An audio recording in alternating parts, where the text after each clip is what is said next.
Hello students, today we are going to start with a new chapter, Heredity and Evolution.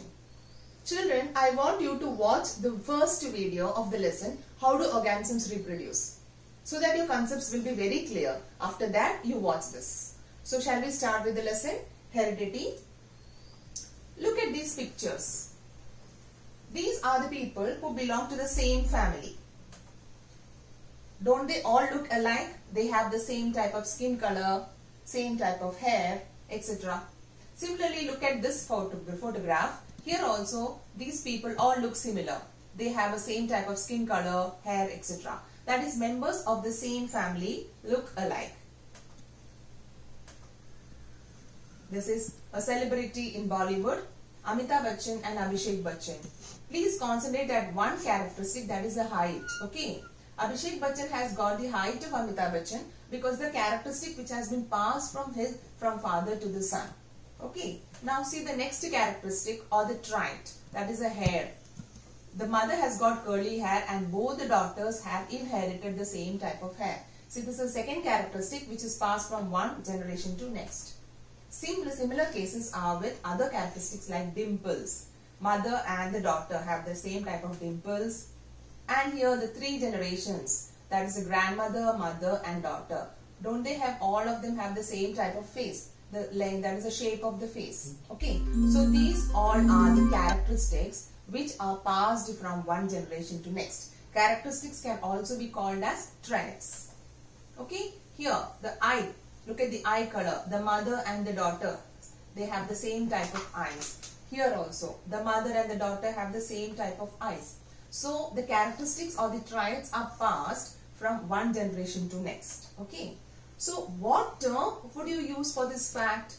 That is, the characteristics are passed from one generation to next? Yes, it's called as heredity. That is, heredity is the passing of traits or characteristics from parents to offspring.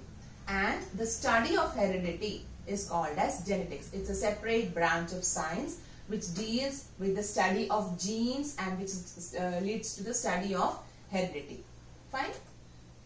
Now, how are these traits passed from parent to offspring? We are always telling characteristics are passed from one generation to next. How is it possible? You can see the three generations here, the grandfather, the father and the son. Okay. So, how is that the traits are passed from one generation to next? Have you ever thought of?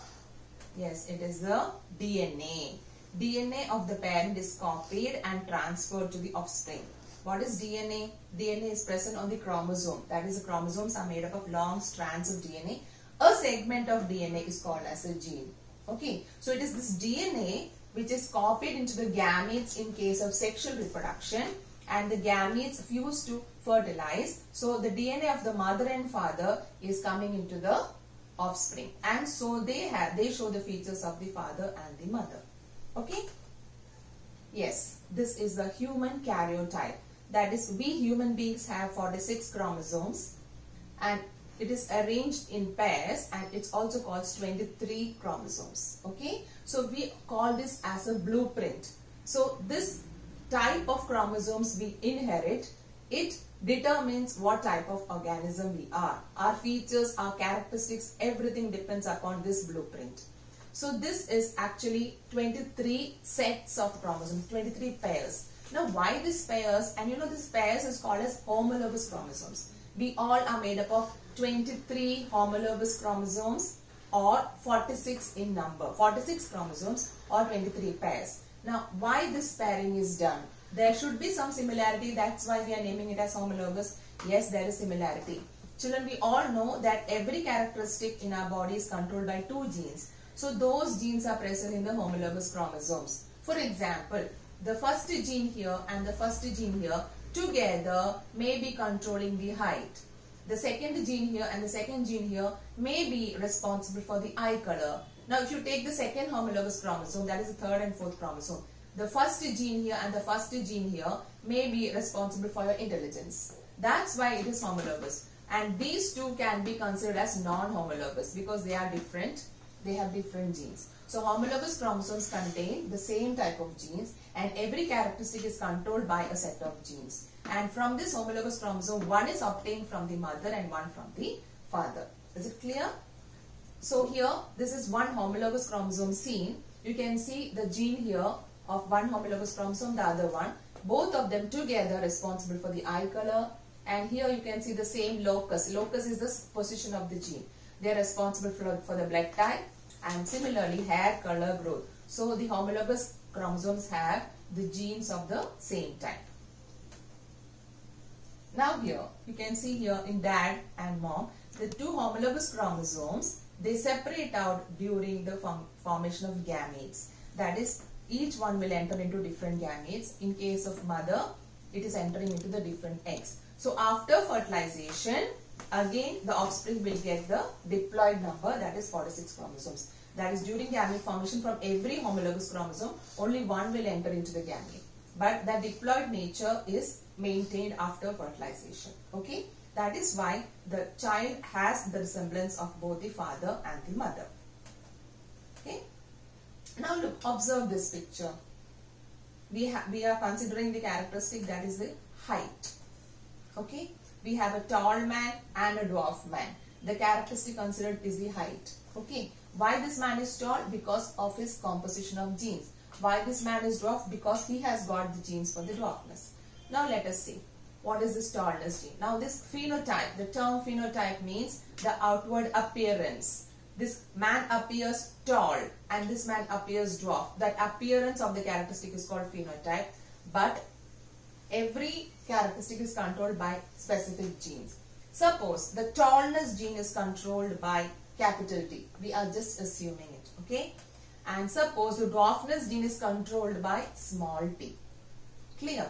Now this man might have got a composition of capital T or capital T small t. We know that characteristic is controlled by two genes. So here this person, this man has got this combination or this combination. We don't know. In both these combinations, this person will remain tall. But why did this person remain dwarf? Unfortunately, he got both the dwarfness gene. Okay, since he got both the dwarfness gene, he became dwarf. You can see this one. In this, there is one dwarfness gene, but still this man is tall. It shows that in the presence of even one capital T, that is one gene for tallness, he will remain tall. That is, tallness is a dominant characteristic and dwarfness is a recessive characteristic, because in recessive characteristic, both the genes should be of recessive nature. So this is called as a genotype, that is a genetic composition.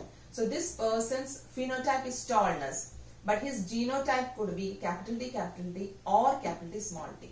This person's phenotype is dwarfness, but his genetic composition can be only in one condition, that is small t. We need to know about alleles. So what is an allele? That is a different forms of the gene. Okay, so capital T and small t both are for the characteristic height. Same characteristic, but for different forms of that, different versions of height. Tallness and dwarfness are different versions, so you have different versions of the gene. So different versions or different forms of a gene is called as an allele. Okay, now homozygous and heterozygous are the two terms which will be often coming in your topic. If just observe this, you will understand. You can see this capital T, both of them are the same type of genes coming together. It's homozygous. Small t, same type of genes. This is also called homozygous. But if tallness and dwarfness is together, two types of genes together, it's called as heterozygous or hybrid. Clear? So capital T and small t can be considered as homozygous. This can be homozygous tall and this is homozygous dwarf.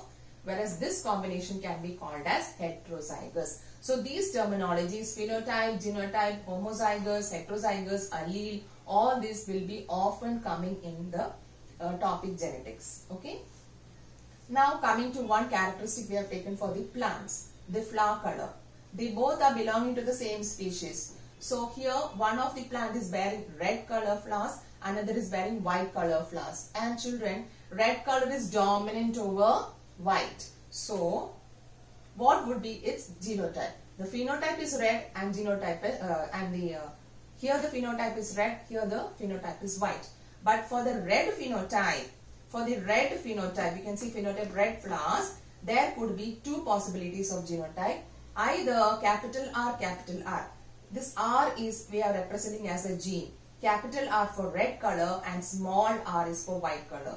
See, if both capital R is there, it's evident it will be red. But it could also be red if the genotype is capital R, small r. So this is called heterozygous condition. In homozygous condition, it is capital R, capital R. In heterozygous condition, it is capital R, small r. But why did these flowers become white? Because of the genotype small r, small r. Is it clear? So red dominant and white recessive. Recessive will be expressed only if both of the genes are of recessive type. Clear? Now this is a survey I usually do in the class with the students.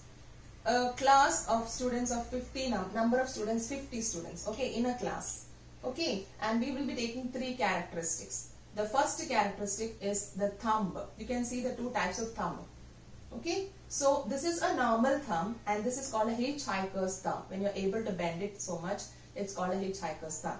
So when you did a survey, 41 children out of 50 had a straight thumb, whereas only 9 of them had a hitchhiker's thumb. So you know the dominant characteristics will always be more in a population and the recessive characteristic will be less in a population. So this is, you can also do a survey and understand which is a dominant and which is a recessive characteristic in a population. The second thing is the earlobe. You can see this earlobe is free here, it's not attached, whereas here it is an attached earlobe. So here also among the 50 students in the class, 43 of them had free earlobe. It shows it's a dominant version of the earlobe. And very few of them, 7 of them had attached. So it's a recessive version of the earlobe. So this is dominant and this is recessive. Because more in number in population is always dominant. Tongue. If you are able to roll your tongue, it's called roller tongue. So the 2 versions of the tongue is roller tongue and non-roller tongue. You are not able to roll a tongue. So in the class of 50, 46 of them were able to roll their tongue, but 4 of them could not. So this is the version of the characteristic which is less in the population. It is definitely recessive, because recessive it will be having both the recessive genes. So here roller tongue is 46. So let us see how will we conclude after doing this survey. The first characteristic, thumb. The normal thumb is dominant version. The version is dominant one. So it can have 2 types of genotypes. It could be either capital H, capital H. H is, we are considering it as a gene. Capital H is for normal thumb and small h is for hitchhiker's thumb. So since hitchhiker's thumb was less, you know it is a recessive characteristic. Its genotype would definitely be small h. Whereas for the dominant one, it would be capital H or capital H, small h. For the second characteristic, that is a earlobe. There are 2 versions, that is free earlobe and attached earlobe. We found that the free earlobe was more in the population, so of course it is a dominant one. So its genotype could be either capital F or capital F, small f. If those people who had attached earlobe, they are recessive because it was less in the population, definitely their genotype would be small f. Clear? Similarly, for the last one, that is a roller tongue. Roller tongue was dominant in the population, and so they would have the genotype capital R or capital R, small r. The small r is remaining suppressed there. Okay, and the non-roller tongue was less in the population. It is a recessive version of the trait. So it is having small r. So from these 3 examples, you could understand the recessive version could express itself if both the genes were of recessive type. Even the presence of one dominant gene in the combination gave rise to the expression of the dominant trait. Is it clear? So the dominant characteristic can express itself even if there is one capital, that is one dominant gene. Okay, this is actually called as a law of dominance. Okay, so the law of dominance, its dominant allele will be expressed exclusively. The recessive gene will remain suppressed. Understood? Remember, this is a law of dominance. Dominant allele will be expressed exclusively and recessive gene remains suppressed. What do you mean by exclusively? You can see here, example, red apple and yellow apple. Red is dominant over yellow. So, the red apple can have either of the 2 genotype, capital A or capital A, small a. So, in this heterozygous condition, capital A, small a, it is not that these both the genes will mix and give a light red or a pink color. It will never happen. It is either this gene or this gene can be expressed. But this recessive gene will remain suppressed in the presence of the dominant gene. That is why it's called expressed exclusively. So capital A is expressed exclusively here. If you want the recessive characteristic to express itself, both the genes should be of recessive nature. So this law of dominance was proposed by the scientist Gregor Johann Mendel. Okay, and he is called as the father of genetics, and he has proposed the laws of inheritance. Is it clear? So we will be learning about his laws in the next video, and that's why please keep revising, and thank you.